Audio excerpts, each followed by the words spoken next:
Okay. Well, welcome to the Overactive Brain. Actually, episode 1. I think we've done a couple of recordings, but they weren't good enough for me to have my official launch. But here we are having our conversation, our first conversation on Skype with... I thought it was episode 2. Didn't you have an episode with a lady? I did, and it wasn't... there were more testing conversations, I think. And I don't suppose that this is going to go any better either, but I suppose you've got to put something out sometime, haven't you? Yeah, don't let the perfect be the enemy of the good, as they say. But yeah, technical issues. Well, I messaged you this morning. I've been trying to get hold of you for some time, trying to find some time to come round and do some more videoing and have a conversation. I think we did spend close to 2 hours talking about morality, but then the sound wasn't recorded and we had to do it on the iPhone, and then the quality just wasn't there. And then the sound that we had recorded separately was, you noticed that it started flashing halfway through our conversation and it became corrupted. So that was... It couldn't have been more disastrous, really, overall. Not well. We made it out of the other end, and I still enjoyed the conversation. To be fair, I think we learned something each. But this is the first proper video that I'm going to be putting on my YouTube channel, which is the Overactive Brain, and I wanted to bring up a few topics because I've mentioned to you today that, you know, what can we talk about, and you wasn't too sure. I made a few suggestions, so we decided that we're going to wing it to some extent. And I thought, well, you know, at least like some target subjects, and one of the target subjects that I want to bring up is exactly what we're getting involved with now, which is just long format conversation where people discuss ideas and explore topics where the two people, or however many people that are discussing it, might not necessarily share the same opinion. Have you heard of Meetup, Matt? I think I've mentioned it. Yeah, like these social meetups. Yeah, so it's a Google-owned company, I think. Don't quote me on that. But if you are someone who's looking to get out a little bit more, socialize a little bit more, then you can go on there, and there's chess clubs, reading groups, writing groups, there's activities, dating, speed friending, business networking, you name it, it's on there. And I actually set up my own meetup on there, which is the Crowthorne long format debate group, something like that. I'll put a link. I'll put a link to it in the description below. But the whole idea is, I just want to get used to speaking to people about sensitive subjects or existential subjects, and talk to people.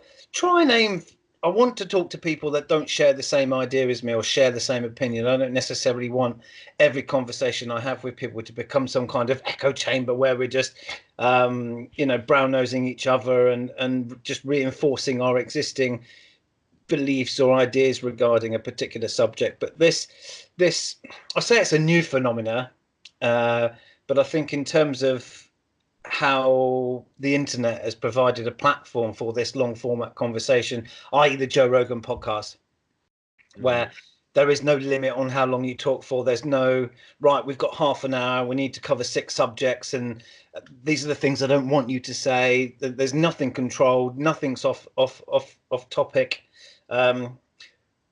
To a certain degree, there's obviously there's a YouTube policy that you have to adhere to. So, but I don't think that's really going to impede my goal of having these conversations. But this idea really now that brings people together of conflicting ideas or opposing views, where they can discuss each other's ideas without any fear, the idea that people shouldn't be, should welcome conflict. If you I'm struggling to find the words to sort of unpack what I'm trying to say, but that I think the last 10 years there's certainly been a rise of group identity where people tend to congregate with people who share their own ideas, and it is that echo chamber. Whereas I sort of want to break that up, and I want to encourage people from different backgrounds, beliefs, to come together and to start discussing their ideas, because I think that I certainly am not the finished article. I don't think that I know everything. And I think the best way to do that is to open the door to anybody. Yeah, I think that's a good attitude. Have you watched much of the Joe Rogan podcast yourself? Yeah, I've seen quite a few Joe Rogans, and I mean, I tend to pick and choose the people that I'm interested in terms of his guests. Yeah, but I think he chooses some really, really interesting people, and I've become a fan of some of his guests purely having seen them on his show. Can you name anyone that you've become a fan of because of an appearance on the show? Yeah, for example, Sean Baker, the carnivore diet sort of guy. Oh, right. Okay. Yeah. Eating only meat diet, that kind of stuff. Other people like Rona Patrick, I think her name is. She's sort of more of a paleo diet kind of a health guru, if you like, who talks a lot about the benefits of certain vegetables and whatever like that. I find that interesting as well. There's probably loads of people. Even I think Jordan Peterson. I mean, I think I knew about him before he was on Rogan, but it was his first appearance on Joe Rogan that made me realize why he was becoming popular, because I really liked that interview. Yeah, I've seen all of Jordan Peterson's interview with Joe Rogan, but it won't beat the impact of the first one. No, that first one was pretty special, really. Very, very passionate guy, but he's got such a reach with, and I think I was listening to what he was saying the other day. He said the ratio between YouTube views and podcast downloads, he says, is around about 50-50. But I think, on average, he's getting around about 5 to 10 million views, and he does about 3 or 4 shows a week. So he's got a reach that is far more significant than some of the world's biggest televised news channels. When you've got a reach like that, you can pretty much invite on anybody you want. I have wondered actually whether is there any exchange of money? Do people to go on to Joe Rogan's show, or does Joe Rogan pay to have people on the show, or is it completely it's they go Dutch, as it were? They neither exchange any kind of there's no compensation for either of them. Well, for transparency, I'd like to make it clear that I have not neither paid nor received funds for my appearance on this show. The Overactive Brain hasn't got the financial backing to pay for guests. No. Yes, one day. Absolutely. We'll look back on this one. Actually, I think, did I do that? I'm not sure if I did try to look at the first episode of the Joe Rogan Experience just to see what it was like and see how the evolution of it.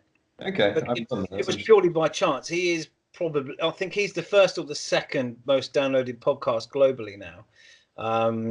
I couldn't tell you I couldn't tell you anyone who would compete with him, so I couldn't tell you the second. Yeah, well, I don't know anyone else, but does it well. You got Dave Rubin is one that I know, and he's got just under 1 million views, and he actually does the interviews and brings people on and discusses various different subjects.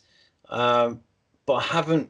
You got the Tucker Carlson show, but I think that's more televised, isn't it? Although it is then put on. You had InfoWars with Alex Jones, the crazy conspiracy theorist guy who I think is now banned from every platform going. And whilst I'm not a fan of censorship, I can't say that I'm too disappointed that he's not on the internet. But maybe that's a discussion for another day. Do you know who Alex Jones is? Yeah, of course. Yeah. Just loud mouth. Yeah, just I think he almost broke the record for the longest conversation Joe Rogan's had. It was close to 5 hours. I can imagine he's only getting warmed up after 5 hours. Yeah, probably he could go on forever. But no, seriously, I really like.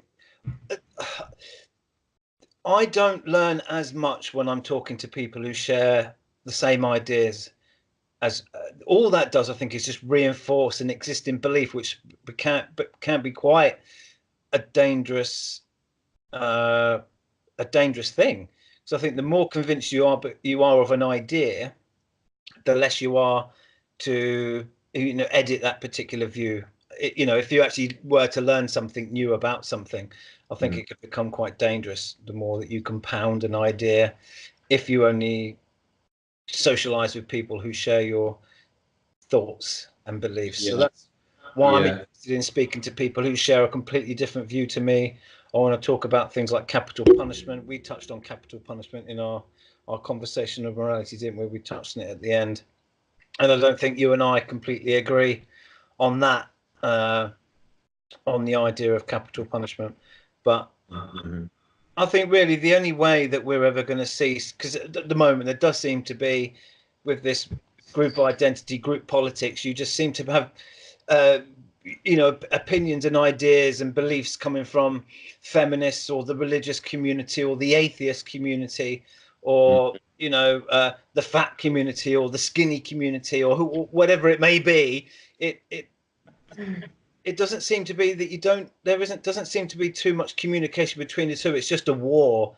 There's too much protesting and anger, but they only seem to feel safe talking about other people's ideas from the safety of their own community. They're not willing to go over the other side and actually have a one-on-one dialogue.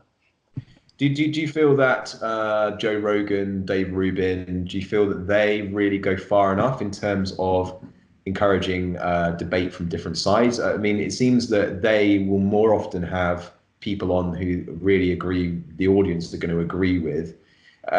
Joe Rubin probably more so, but I mean, with Joe Rogan, he has at least, for example, had like a carnivore advocate on and a vegan advocate on at the same time. And the discussion was actually really annoying to listen to for me, because they just seemed to past each other. But I don't know. I think if you're going to have that situation, you need to kind of have I don't know if I've got this from Jordan Peterson, but kind of try to steelman the other person, to try to say genuinely, so I think from what you're saying, you believe this, is that correct? And I think when you do that, it's helpful rather than just...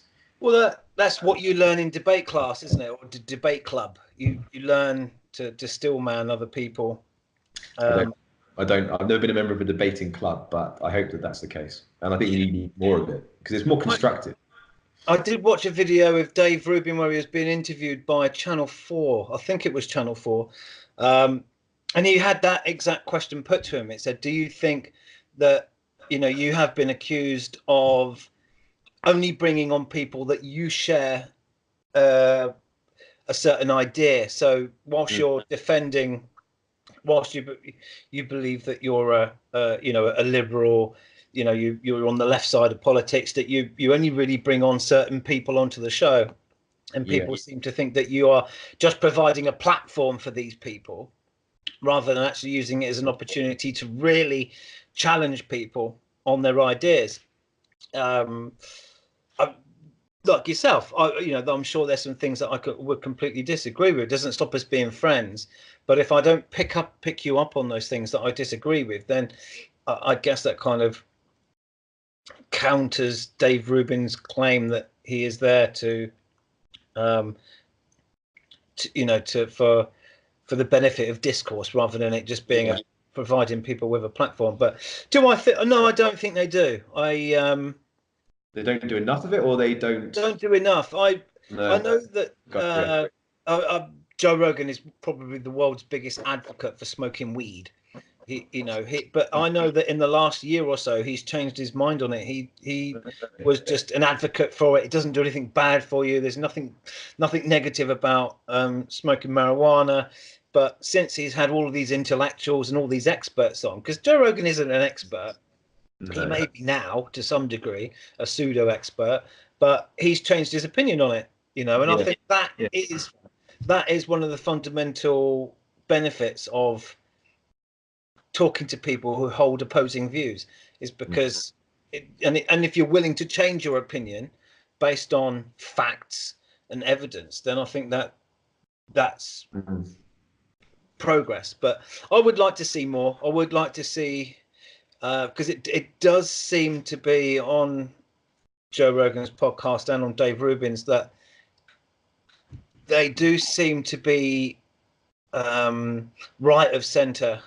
Some of these people, had Milo Yiannopoulos and Ben Shapiro, Alex Jones, they do seem to be provided more opportunity to go on the show than, say, someone who is a far left, someone from the far left. But I think that's because it's the people who are closer to the right are the ones who are being kept away from the mainstream media. They're the ones who are being taken off of the platforms. They're the ones who are being removed from Twitter. They're having their Facebook accounts deleted. And obviously what Joe Rogan and Dave Rubin, for example, want to do is to get them on to talk about it, because it's a quite an important issue, this infringement of free speech. If you were to get you know,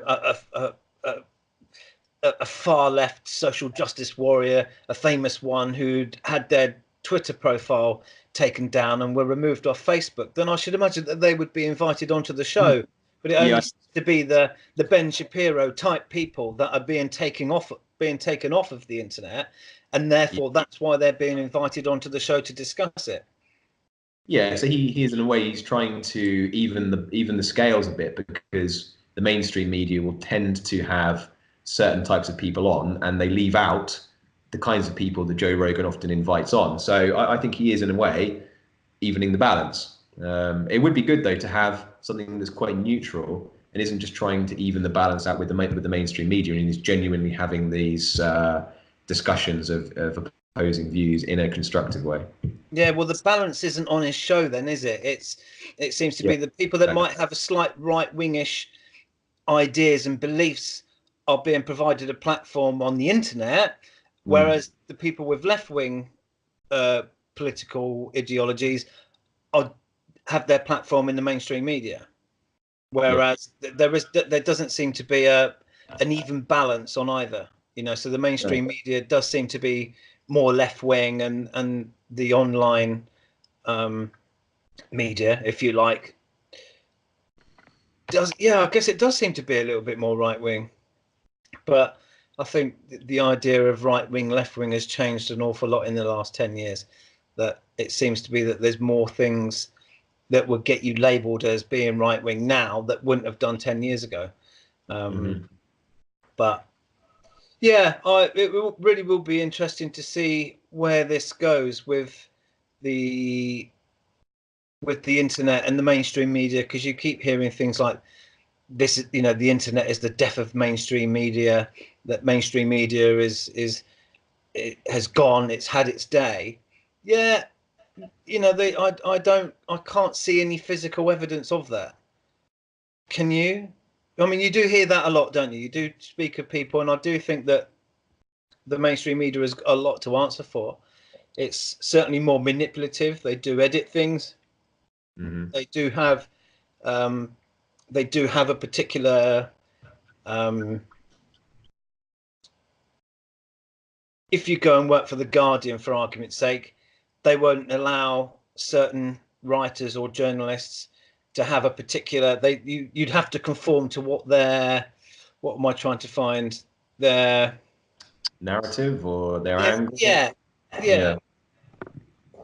Whereas I don't like the idea of that. I really would prefer it if that every platform was just a mix of everything, to give people an injection of all ideas from the entire political spectrum, rather than people who tend to just watch the BBC or just read the Guardian or only ever watch Joe Rogan's podcast will tend to get information from one particular political angle. Although I would argue that there is more diversity on Joe Rogan's podcast than there is in the BBC or in the Guardian or the New York Times, for example. Yeah, I agree. But yeah, I'll the name of my group on Meetup is called the Crowthorne Long Format Open Debates, in brackets videoed. So Have you had any of these events yet? I haven't. Do you know what? I wasn't really expecting anybody, because to become a member, you have to ask a series of questions, and I get to choose what questions they are. And the first question, I think, is: are you happy to be videoed? Two, are you happy? Are you going to conduct yourself in a civilized manner? And I can't remember what the third question was, but I have two people that have become members. So there's myself and two other people at the moment, and one of the members, I won't say his name at this particular time, but he is quite an influential individual on LinkedIn. He's like a top 25 LinkedIn tech influencer, and he's okay.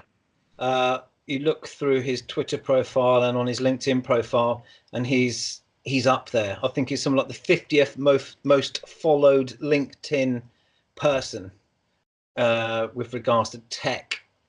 So I'm quite excited, you know. I mean, what I describe the group to be is exactly what we've been talking about. You know, I want to pick a particular subject, set a date, and invite people to come around and discuss it. And I want ideas to come from every angle, so that we can just demonstrate that people, just because you hold an opposing view to someone else, that you can have a progressive conversation and hopefully learn something from it. Mm-hmm. Well, I'm glad that you've got some interest in that. I was, joking earlier when I said membership 1, but I'm glad you've got membership 3 now. Well, you have to pay, and I don't know. I don't think you can advertise your group. It's just there, so people will just search particular interests, and it'll probably have some visibility in terms of proximity. So if this guy lives in the Crowthorne area, it probably will come up on his whatever feed, of meetups. We've got a guest. I'm allergic already. Cyber allergy. The first, I did put a post in the group, and I can tell that my two members have read it, because I can tell when they last visited the page. One topic that I want to discuss, something that I'm deeply interested in at the moment, is whether society is ready for atheism. Now, I would have said that around about 12 months ago, I would have described myself as a militant atheist. So if anybody mentioned that they were going to church or mentioned God, I would just instantly go on the attack, whether that would be, from a sarcastic perspective. I don't mean from an actual violent or, true malevolent perspective. Just used to annoy me, the thought of religion. But actually, over the last 6 months, I've completely changed to the point where I'd say that I wouldn't say that I was religious. I just have a lot more appreciation for people who are religious, because of the community aspect. I actually get why people go to church on a Sunday. It's not so much that they can just talk about God and all of the wonderful things he does.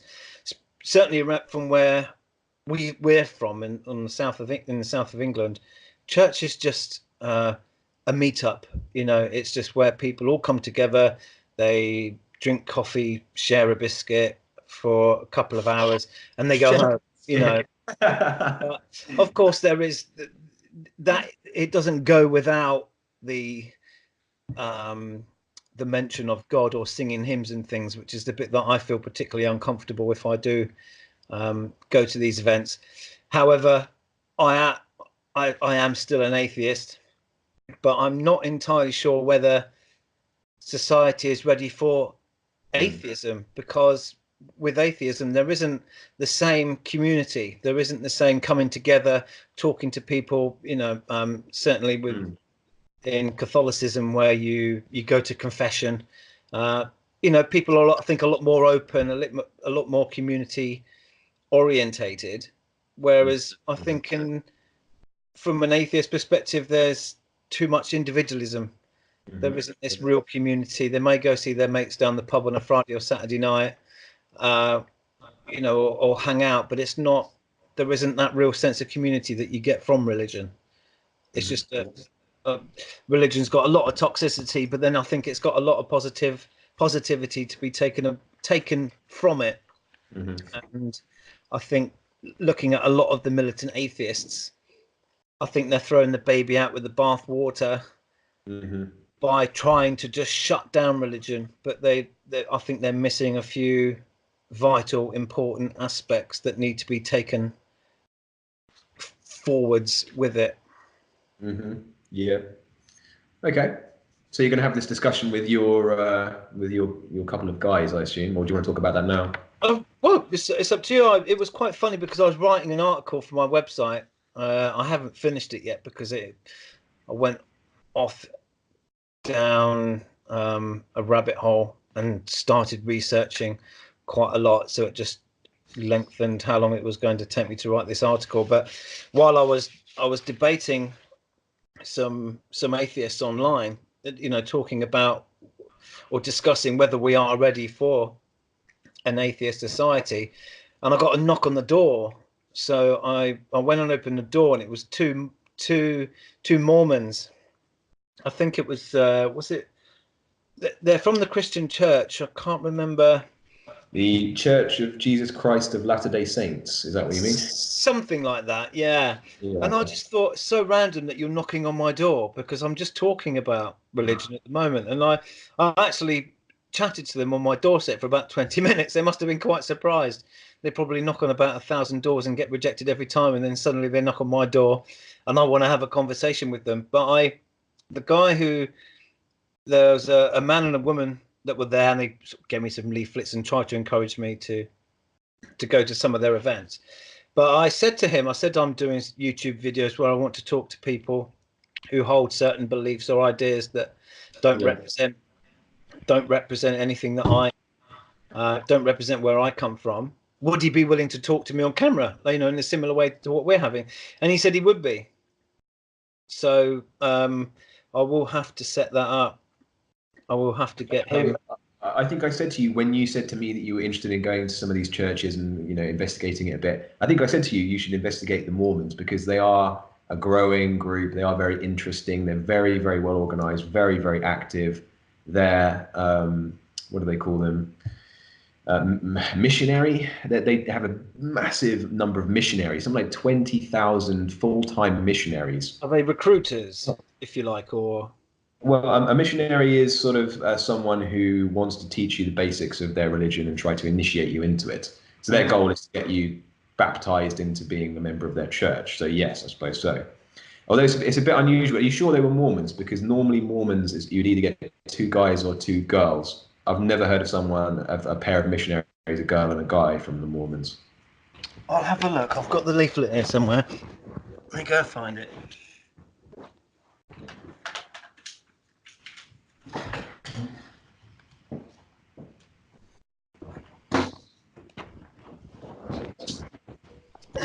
Here we go. His name was Philip Thomas, and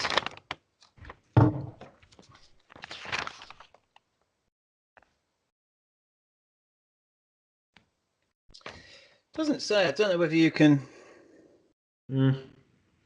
It's just out of focus, so I can't read it. Is it? But if it was a Mormon, if it were Mormons, it would probably say Church of Jesus Christ of Latter-day Saints. That's the normal. They would say. This says, "What is the kingdom of God? What would you say it is? Something within your heart, a figure of speech, a government in heaven?" And then it just got lots of Bible verses. Okay, have a look on the back. See if it's got a name of the print of the publisher. Oh, Jehovah's Witness. Yeah, I was going to say it's probably Jehovah's Witness. Discuss the Bible with Jehovah's Witnesses. So I'm really naive when it comes to religion. I've actually got a copy of the Quran up there because I intend to read that, and I'm going to read the Bible as well so that I can fully understand it. But I don't understand all the different factions of religion. When you see a Methodist church or there's, you've got Catholics, and then you've got Baptist Church, and then you've got Jehovah's Witnesses. I don't quite understand these different strains of Christianity. It can be quite confusing, but there's obviously some similarities, something that connects them all. But I guess that's a part of my question in these long format conversations where I invite these people in. It's just more, it's just a learning thing. It's not so much that I'm necessarily going to change my opinion on things. It just will enhance my knowledge of the world. Yeah, if you like. Well, I don't want to sort of cut you off too much, but we've spent 40 minutes talking about your podcast and what you kind of want to do, but we haven't actually done any of it, and I'm already starting to feel a bit tired. So, did you want to pick a subject or a couple of things to chat about? Yeah, well, we can talk about that from can you understand my position where I think that if we were to wake up tomorrow morning in a religious free world, what would that world look like? A world free of religion generally. Yeah, so if just somehow it was deleted at midnight tonight, what would the world look like? How would society... I doubt very much that there would be much to witness on day one, but how would things turn out in 5 to 10 years' time? I think probably religion is encoded within us in a way, because I think it's been said that human beings are a rationalizing group, but we aren't a rational group. And I think that's true. We like to use our reason to make a decision. If you're going to cross the road, you make a reasonable decision. Is there a car coming? But a lot of people don't make a decision like that about most things in a purely rational way. And I think that religion has been a part of human life for so long that it would almost certainly come from us again. So if you removed all religion, I suspect it would come back, and it would come back in all different forms. And some of that would be familiar, I think, because a lot of things that are in religions are things that are just relevant to us. So I think it would come back. I think you'd see it again. There's 2 points that I want to pick up on there, but I can see why religion came about in the first place, because we didn't have science. We couldn't, how to make sense of the world. We didn't have any tools with which to work that out. So that was where the birth of religion came from, I guess, is that I think I remember in ancient Egypt, the dung beetle, when it's pushing a little ball of dung along the floor, the dung beetle was considered the god of the sun, because it was meant to be, that was the sun or the moon rolling across. And it was just really simple, superstitious estimations as to what all these things are. But I think now with knowledge and being able to work things out, why are you talking about religion would come back with a real sense of a real God, or religion would come back where people just had a particular set of ideas and rules and principles with which to lead their life, but there is no actual belief in a separate entity such as God? Well, humans in a world full of science and an ability to be able to test most hypotheses, an understanding of what's in there in outer space with satellites and telescopes and everything else, why would a belief in a supernatural being come back? How could that possibly ever happen? Or is that not what you're saying? No, I think that religion could come back in many ways. It could come back as in a monotheistic way, in a belief in a creator, a single creator. It could come back in a polytheistic way, a kind of pagan, religious sort of, way in which religious meaning or supernatural meaning is sort of imposed upon worldly things. I think humans have an amazing creativity and imagination. and there's always going to be things that we don't understand. And like they say, God is in the gaps. I think there's a tendency for wherever human reason can't explain something to start to imagine, and it's in those imaginations that religion comes. And we're never going to know everything, and therefore I think God or religion will eventually fill gaps like that. So religion answers the questions that cannot be bona fide, cannot be answered concretely by science. So there is a theory as to the Big Bang, but what came before the Big Bang, there isn't enough evidence because it was so long ago. Although I'm sure the likes of Sir Roger Penrose or Stephen Hawking would argue otherwise. Mm-hmm. Is that where they would find a need for a God? So they'll accept science from the day after the Big Bang, but before the Big Bang, that was created by God.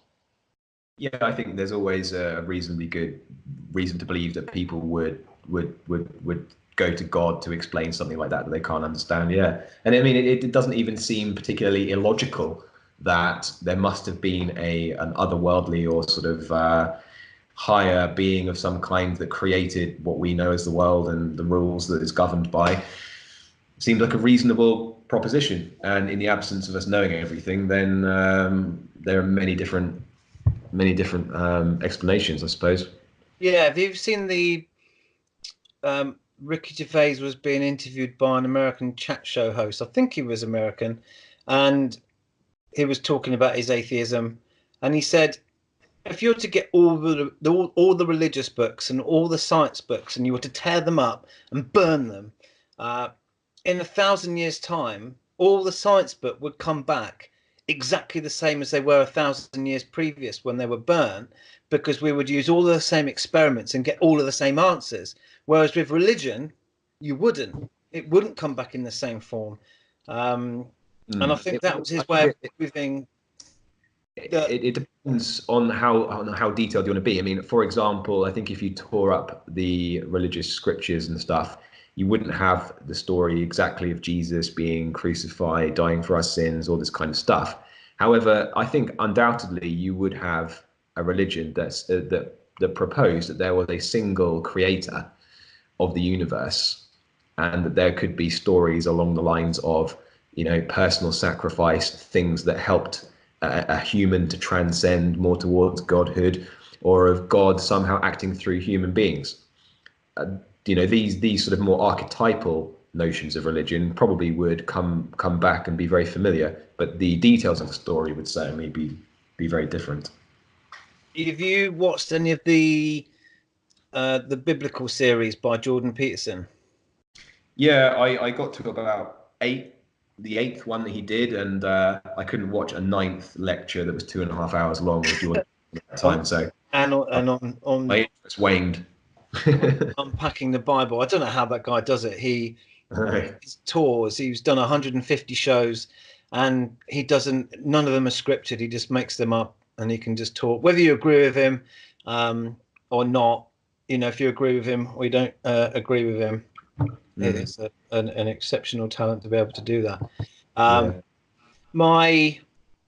guess, sort of sticking with the religious theme, is my point. My defense of religion is that there are some good elements to it, and I think there are elements that if we are to banish religion, although that's obviously going to take an awful long time, then we need to learn what it is that draws people to religion, as opposed to going down the route of atheism. What I see as a benefit is that community aspect. It is that having rituals and so forth, having a routine. I think that is something that we're lacking. Certainly in the last 150 years, atheism sort of really was starting to spread around about 150 years ago, just before the Russian Revolution. From a negative perspective, I think what you picked up on is using God as an explanation of things that we can't answer with science. And I think that the more that we just think, well, fine, we can't explain that was God, is that going to prevent us from continuing to explore that from a scientific perspective? if we believe that God did X, does that mean that we should stop trying to investigate it from a scientific perspective? No, I don't think so. I mean, I think even in times of Christian dominance in Europe, the exploration of God's work was very much something that the church was engaged in, and some of the earliest scientists and discoverers were also strong Christians and often involved in the church. Even you go back some time in Islam, there were many great scientists in Islam, not so much over more recent centuries, but yeah, I don't see any reason why there needs to be one or the other. I think you can have scientific exploration as well as religion, and one doesn't need to stop the other. No,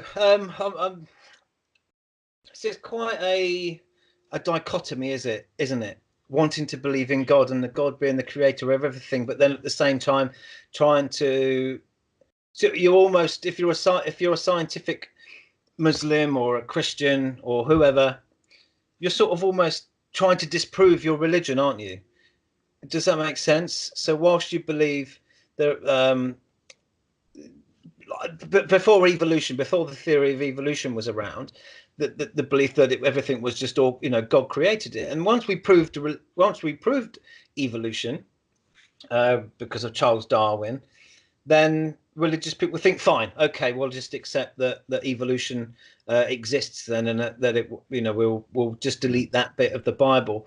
That slowly, a lot of the claims in these religious scriptures are being removed, and I think, when will the time come when there is very little left within religious scriptures to believe, and that everything is answerable with science? Mm-hmm.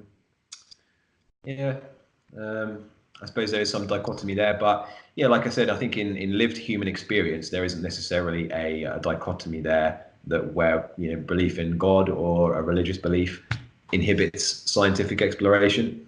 There's a conflict of interest, isn't it? To a certain degree, there might be a conflict of interest. I mean, with Darwinian evolution, for example, probably the biggest challenge to religion that there ever has been. Even though Darwin, I believe, died still a Christian and a believer in God, and I think really you could in many ways say that even if you fully believe in Darwinian evolution, you could still be a sincere Christian, because you could really believe that the Bible has hidden meanings. For example, in the Bible it says that God made humans out of soil or something like that, and it's not uncommon to watch a documentary on television about astronomy and hear that we're all made of stardust. This matter that was created in the Big Bang and whizzed across the universe, and we're all made of that. So I think religious people always maintain a way of backing up their ideas, even in the face of scientific discovery. Yeah, I think that's the bit I've started to appreciate a little bit more. Religion is, if religion can be used in a toxic manner, as we know, but it can also can be used in a positive manner. I think that the militant atheist will say, well, yeah, we agree with you, but it's also being used in a toxic manner, so therefore we need to banish religion. Whereas I'm kind of, well, let's not do that, because we haven't really got ourselves to grips with. I don't think we're well equipped in the sense that what people are who follow religion who follow it for nice reasons, but like just understanding the biblical stories and what they teach us. You have to bear in mind that was written almost 2,000 years ago, and they can be interpreted and still used in 2019. I find it, yeah, I think that's the bit that I've started to learn a little bit more about the Bible in terms of the biblical stories. It's just that it's can be somewhat far-fetching when there is a lot of toxicity and malevolence and evil hidden within it as well. I think they need to rewrite the Bible. Bible version 2, or like 1.1. Oh yeah, I do believe that. Well, look, how long have we been talking now, Matty? About 50 minutes. Have we? go for another 10 minutes or so if you want, or unless there's too much background noise. No, that's fine. Is that your dinner turning up? No, that's my dad doing something for his dinner. Oh, is it? Oh, it's fine. Well, no. We'll have that as a cue to end it there. This was more of an experiment, really. Kind of squashed in the corner of my sofa because the light was reflecting in the mirror and making it look like I had a halo over my head, which was maybe it was a real halo. Who knows? Maybe it was. Well, I am an angel, definitely. Undoubtedly. Yeah. You've got a gold microphone for a reason. Yes, absolutely. Well, it's been good chatting to you again. We'll try and work on these as we go forward. Cool. Well, I hope you get more interest in your local group, because I think that having like a physical community of people who want to discuss things and are open-minded, it's an edifying thing, isn't it? Otherwise, you're just kind of a lone person who can only find other people who want to discuss stuff on the internet or something, and it's not a community. No, they're echo chambers, and I'm not so much interested in speaking to people that agree with things that I've got to say. I want to be challenged as much as I want to be able to challenge other people. I think that's important. And I've changed my opinions and my mind on some serious things over the last, all over my life. I mean, that's how you learn. That's how you grow, and you have to be willing to change your opinion on something, even if it's an opinion that you've held for a long time. They're the opinions that are harder to give up, because if you spend 20 years saying something and then suddenly someone disproves what you've believed for such a long time, it can be very difficult to find the pride to drop it and change it. So I am quite careful. I do try to be more careful in what I say, and sometimes I say things and think, well, I don't scientifically know whether that is true, and sometimes it's a gut feel or it's my own intuition that has provided me with that opinion, and I'll Google it, I'll look into it and try and I'd say chisel my understanding. Yeah, as much as I can. So yeah, thanks, mate. I hope it does work out, and hope I become a little bit more confident speaking on camera, because whenever I chat with you and we're not being recorded and I'm high on coffee, well, why can't I talk like that when I'm on camera? I don't struggle for words. Every single word that I'm looking for just comes to me and it's ready to be used. But when I'm talking on camera, I feel a little bit stiff and restricted, and I don't mind talking out loud about that now, knowing that this is going to be put on the platform, because I just want to be able to say, well, look, that was me then, episode 1. This is me now on episode 3244. And I'm interviewing Madonna, who's just had her 15th child at the age of 73, and she wanted to come on and have a chat with me. But yeah, well, it's evolution, isn't it? Right. I hope God presides over the evolution of your podcast. I'm sure he's watching over me. Okay, right. Okay, over.